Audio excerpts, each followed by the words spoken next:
Hello student. So today I will discuss acceleration due to gravity. It means the value of small g.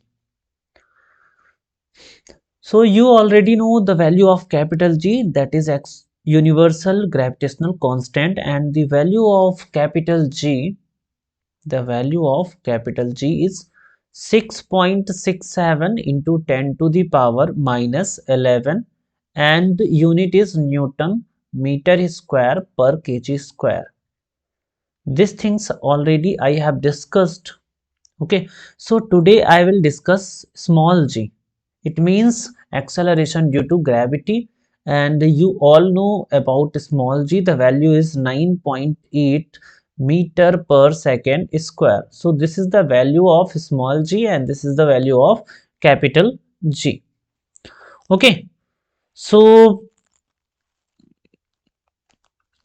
okay, so this is the definition of small g. It means acceleration due to gravity. So acceleration produced in a body due to attraction of earth is called acceleration due to gravity and denoted by small g. So this is basically acceleration that is produced in any body because of attraction force of earth. Okay, so here we have a beautiful earth. Okay, this is our earth, and just suppose you are standing here. Okay, so your mass is small m and the mass of earth is capital M. So this is the mass of earth and this is the mass of your. Okay, so you have mass of small m and earth has mass of capital M. Okay, and this is the distance between center of earth to you. Okay, so this is the radius of earth. Okay, so you all know about basic terminology. Small m, it means the mass of a person. Anybody is standing on earth surface, and the capital M is the mass of earth. Okay, so how much force you will feel due to gravitation, that is F equal to G mass of earth into mass of a person divided by distance square, it means R square. Okay, and just suppose this is a surface. अगर ये case surface है और यहाँ पे कोई इंसान एक खड़ा है तो वो कितना फोर्स लगाएगा? फोर्स इज इक्वल टू क्या होता है? Mass into acceleration. Okay, force is equal to mass and acceleration. और ये एक्सेलरेशन किसकी वजह से आया? तो इस ग्रेविटी की वजह से आया, इस अर्थ की वजह से आया, और इसी एक्सेलरेशन को हम जी से रिप्लेस कर देंगे. इस एक्सेलरेशन को किससे रिप्लेस करेंगे? जी से. तो यहाँ पे जो फोर्स हो जाएगा that will be F is equal to m g, and this force equal to this force. So अगर इक्वेट करो तो आपके पास जो रिजल्ट आएगा G capital M into small m divide by r square, that is equal to small m into G. So small m and small m will be cancel out. So small g की जो हमारे पास जो value आएगी that is the capital G capital M by r square. So this is the value of small g. अब आपको capital G की value already मालूम है, that is 6.67 into 10 to the power minus 11. Okay, mass of earth आपको मालूम है 6 into 10 to the power 24 kg, और radius of earth भी आपको मालूम है that is 6.4 into 10 to the power 6 metre. So ये वैल्यूज जब हम पुट करते हैं इस इक्वेशन में, कैपिटल जी की जगह पे ये 6.67 into 10 to the power minus 11, और मास ऑफ अर्थ में 6 into 10 to the power 24, and radius of earth की जगह पे 6.4 into 10 to the power 6 metre. Then इसको सॉल्व करने के बाद जो स्मॉल जी की वैल्यू आती है that is 9.81 metre per second square. So this is the final value of small g. बहुत सारे क्वेश्चन में हम स्मॉल जी की वैल्यू कितना कंसीडर करते हैं? 10 metre per second square. So this is all about acceleration due to gravity.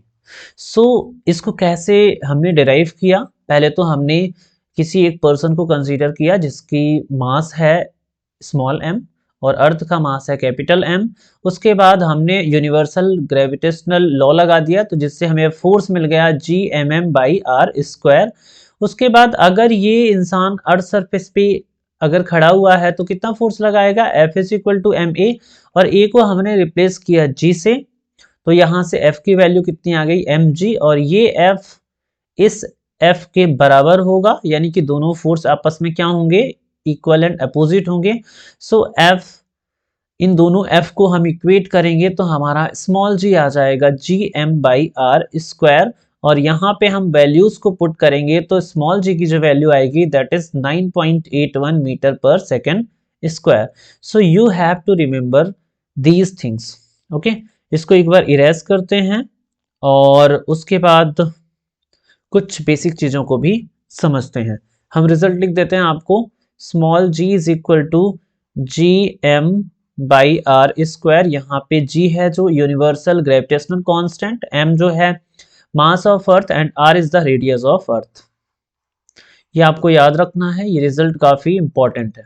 Okay, उसके बाद जो g की वैल्यू आई है that is 9.81 metre per second square, तो ये हमारी स्मॉल g की वैल्यू आई है।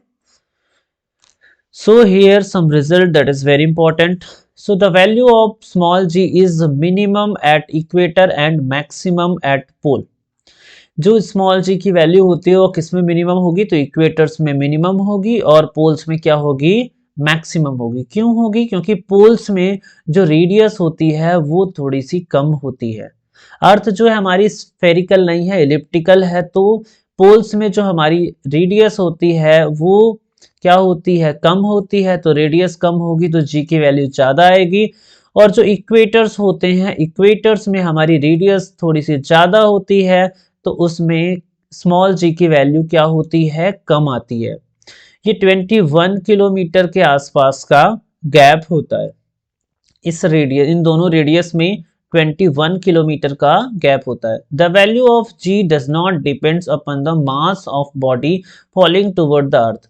यानी कि जो बॉडी इस अर्थ की तरफ ऐसे गिर रही है उसके मास पे स्मॉल g की वैल्यू डिपेंड नहीं करेगी। आपको दिख रहा है स्मॉल g की वैल्यू अर्थ के मास और रेडियस पे डिपेंड कर रही है, यानी कि इस जो भी पार्टिकल अर्थ की सरफेस की तरफ आ रहा है उसके मास पे इसका कोई भी डिपेंडेंसी नहीं होगी। So these things you have remember. So we have a question that the mass of earth is given, radius of earth is given, calculate the value of acceleration due to gravity। मैंने अभी just आपको बताया मास भी given है और radius भी given है। इसको सॉल्व करने के बाद जो हमने बताया था अभी आपको कि small g is equal to capital G into m divide by r²। Here m is the mass of earth and r is the radius of earth,